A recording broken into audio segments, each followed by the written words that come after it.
Саламатсыздарбы студенттер. Бүгінгі біздің тақырыбымыз ерлер шалбарының негізгі сызығының құрылымы. Осы сабақта біз ерлер шалбарының базистік торын тұрғызуды үйренеміз. Ендеше назар аударайық. Ерлер шалбарының негізгі бөліктері мен конструкциялау сызықтары бойынша әйелдер шалбарының айырмашылығы жоқ. Бірақ ерлер тұлғасы әйелдер тұлғасынан өзгеше болғандықтан, сызбасын конструкцияланған кезде кейбір ерекшеліктері байқалады. Сызбаның базистік торы өзара тік бұрышты, үштік және 5 көлденең сызықтар жүйесінен тұрады. Сызбаны сызуға бастайық. Қажетті өлшемдер: СТ жартылай бел айналымы, СБ жартылай бөксе айналымы, ДТК бел сызығынан тізеге дейін ұзындық және ДБ шалбар ұзындығы. Қағаздың сол жағынан жоғары жақта Т0 нүктесін белгілейміз. Т0 нүктеден төмен қарай шалбардың ұзындығы алынады. Яғни егерде бізде шалбарымыз 100 см болса, Т0 нүктесінен төмен қарай 100 см өлшеп, Н0 нүктесі қойылады. Т0 нүктеден төмен қарай К0 нүктесін табамыз. Яғни тізеге дейін өлшем. Т0 нүктеден төмен қарай Я1 нүктесін табамыз. Ол отыру биіктігі. Формула арқылы. Т0 нүктеден төмен қарай Я1 нүктені табу үшін 0,5 көбейтілген СБ алынған 0,7.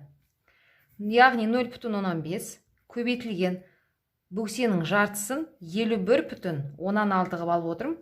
Аламыз 0,7, 24,1 см болады. Т0 нүктеден төмен қарай 24,1 см өлшеп, Я1 нүктені қоямыз. Б1 нүктені табу үшін Т0 Я1 кескінді 3-ке бөлеміз. 24,1 шықты бізде. 24,1 бөлеміз 3-ке. Тең 8 см шықты. 8 см-ді Я1 нүктеден жоғары қарай өлшеп, Б1 нүктені қоямыз. Табылған барлық нүктелерді тік сызықпен қосамыз.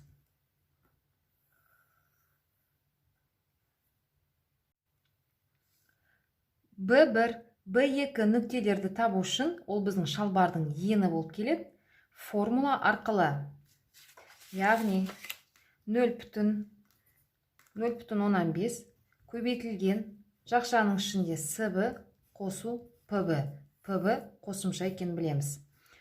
0,15 бөксенің жартысы 51,6 қосылған 2 тең 26,8.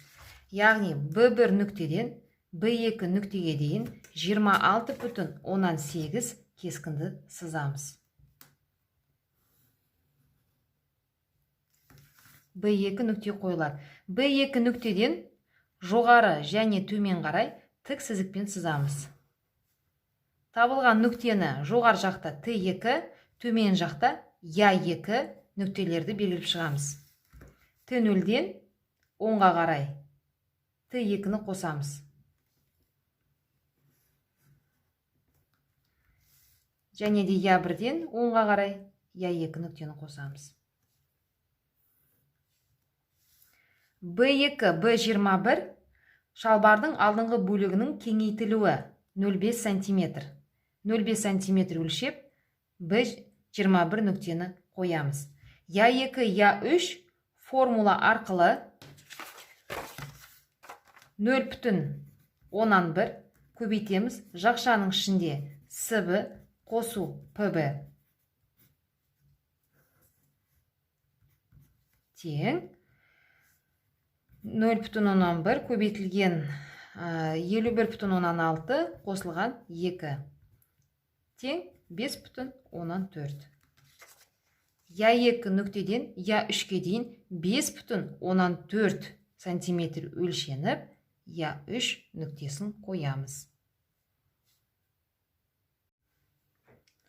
Я нүктені табу үшін ол шалбардың бүгілу сызығы. Я1 және Я3 нүктелерін, яғни мына кескіні екіге бөлу.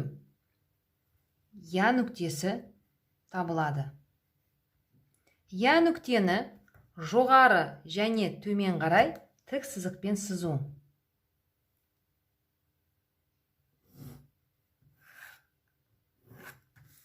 Табылған нүктені Т нүктесі, Б нүктесі және К нүкте деп белгілейміз. Шалбардың балағын енін табу үшін N нүктеден оңға қарай 10 см және N нүктеден солға қарай 10 см сызып, N1, N2 нүктелерін белгіліп шығамыз. N2-ден жоғары қарай Я3 нүктемен қосу. Шалбардың артқы бойдың балағын енін табу үшін N нүктеден оңға солға 12 см белгілейміз. Табылған нүктелерді N3, N4 деп белгілейміз. B3 нүктені табу үшін, яғни артқы бойдың ені, B1 нүктеден 3,5 см солға қарай өлшеп, B3 нүктені қоямыз. B3 пен B4-тің аралығы формула арқылы B3 оңға қарай SB қосылған PB алынған B1, B21 кескіні. 51,6 қосылған қосымша 2 алынған 27,3 тең 26,3, яғни B3, B4-тің аралығы 26,3 см. B4 нүктені 3,5 см-ге көтеріп, B5 нүкте қойылады. Я2 нүктеден солға қарай 2 см, Я21 нүкте қойылады. Т5, Т2 мен B2 шамасын өлшеп, B5 нүктеден жоғары қарай көтеріп, Т5 нүктесі қойылады. Тапқан нүктелердің бәрі тік сызықпен сызу. Үй тапсырма. Ерлер шалбардың базистік торын тұрғызу.